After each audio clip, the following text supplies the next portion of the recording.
Alors, cette semaine, on répond aux commentaires sur la légalisation du cannabis. Pour ou contre, est-ce qu'il y a des enjeux importants? Est-ce qu'il y a un conflit potentiel, sérieux, entre Ottawa et Québec là-dessus?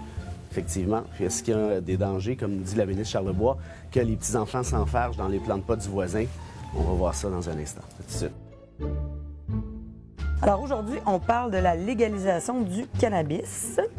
Nous avons deux commentaires à peu près similaires. Donc, Ronan dit « Légal, mais interdit d'en faire pousser pour sa consommation personnelle?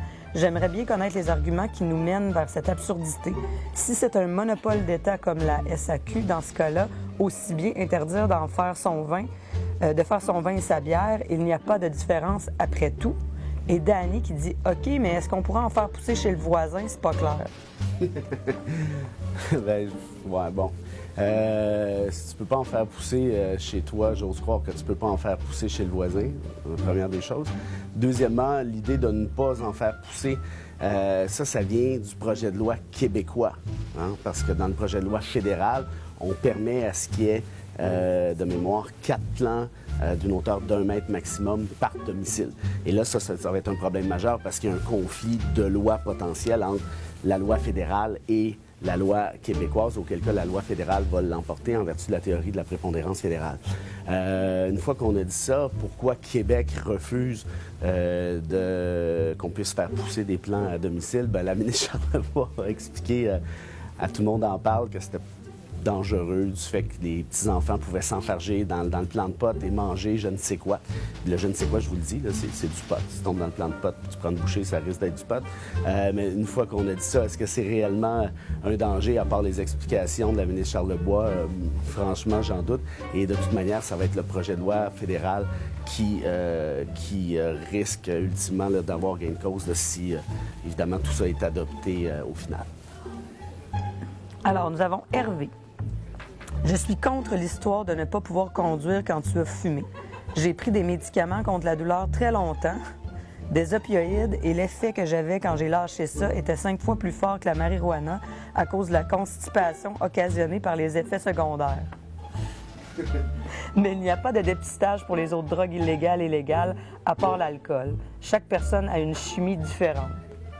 OK. Bon, je vous rappelle dans un premier temps que c'est pas moi qui choisis les commentaires. Deuxièmement, malheureusement, je connais absolument rien, je peux pas vous répondre.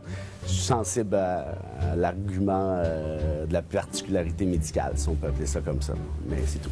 Alain qui dit « Bonne chance à Mme Charlebois. Tous les experts s'entendent pour affirmer qu'une telle mesure sera inapplicable, point final. Mais encore une fois, le PLQ persiste et signe.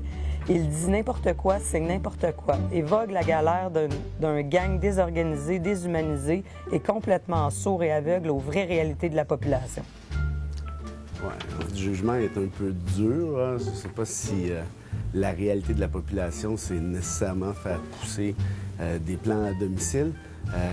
Cela dit, effectivement, j'expliquais précédemment, il y a un problème majeur, il va y avoir un problème majeur si les deux projets de loi sont adoptés tels quels. Il y a une contradiction et la loi fédérale va donc se tasser, la loi provinciale, pardon, va donc se tasser à ce moment-là. Ça me semble assez clair. Et pourquoi donc persévérer à ce niveau-là? Ça, là-dessus, je rejoins votre argument. Là, c'est à n'y rien comprendre. À moins de vouloir simplement envoyer un message à la population et attendre que sa loi se fasse justement tasser par les tribunaux, ce qui n'est pas, à mon sens, très brillant. Éric, mafia pour mafia, 3 petits points, sauf qu'il y en a une qui taxe. C'est drôle. C'est pas d'autre. Alors, ça va être ça. Il y a Alain qui dit « Hey, sérieux, finalement, c'est plus simple. C'était plus simple quand c'était illégal. »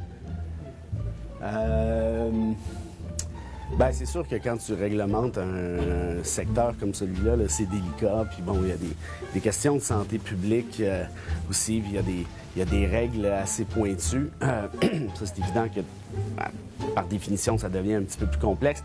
Cela dit, c'est un enjeu qui est sérieux. Puis j'espère que les gouvernements vont réglementer ça de manière intelligente. Déjà, dans le projet de loi fédéral, il y a quelque chose moi, qui m'a marqué. C'est écrit noir sur blanc qu'une partie des surplus financier, donc engendré par la vente de la marijuana, va être dédié à la recherche sur les dangers propres à la consommation de marijuana. Mais c'est parce qu'habituellement, ça, c'est le genre d'affaires que tu fais avant la légalisation, pas après, logiquement. Donc, j'ai l'impression qu'il y a beaucoup d'improvisation ici et que le gouvernement Trudeau, on l'a vu, veut absolument aller de l'avant. Pourquoi? À mon sens, parce que c'était une de ses promesses électorales. Là, on s'en va en élection en 2019. Je pense qu'il veut que celle-ci se réalise et c'est à peu près la seule promesse électorale qu'il aura réalisée à ce moment-là. Cela dit, c'est un peu dommage parce que c'est le genre d'enjeu qui mérite considération, qui mérite une certaine diligence, une certaine prudence. Puis dans ce cas-ci, je ne suis pas sûr qu'on l'a du tout.